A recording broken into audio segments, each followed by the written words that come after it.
नमस्ते। क्या आपने कभी सोचा है कि एक गुड डैड और एक ग्रेट डैड के बीच क्या फर्क होता है? हैरानी की बात यह है कि यह फर्क सिर्फ एक बात पर नहीं है कि आप बच्चों को कितना समय देते हैं, बल्कि इस बात पर है कि आप उनके भविष्य के लिए कितनी सटीक प्लानिंग करते हैं।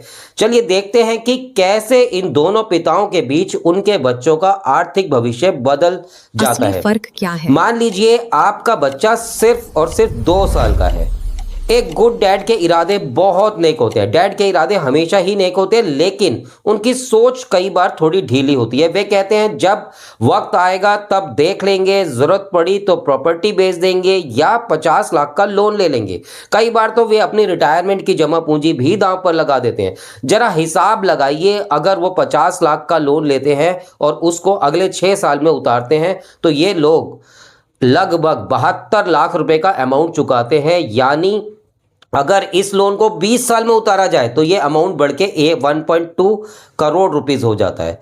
तो नतीजा भारी ब्याज और लगभग 22 लाख का नुकसान। इरादा अच्छा था पर तरीका गलत। अब बात करते हैं ग्रेट डैड की। इनका प्यार प्लानिंग के साथ चलता है। ये जानते हैं कि समय सबसे बड़ी ताकत है। वे आज से ही हर महीने सिर्फ 5,000 रुपये बचाने का लक्ष्य रखते हैं।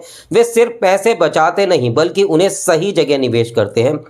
LIC, म्यूचुअल फंड्स, कहीं पर भी पैसे को इन्वेस्ट किया जा सकता है कि एक बड़ा सम एश्योर्ड वो डिसाइड करते हैं, अपने टारगेट पर फोकस करते हैं और ये सुनिश्चित करते हैं जो उनके बच्चे के सपनों के लिए एक सुरक्षा कवच बन जाए।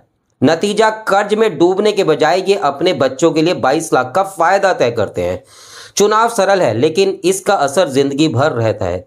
तो मैं आज आपको यहाँ पर इस बात की अवेयरनेस करने के लिए आया हूँ कि आप गुड डैड तो डेफिनेटली हैं, पर ग्रेट डैड बनिए। ग्रेट डैड बनने बहुत ज़रूरी चीज़ है और अपने बच्चों के भविष्य को सुरक्षित कीजिए। किसी भी तरह की प्लानिंग करने के लिए आप मुझसे संपर्क कर सकते हैं।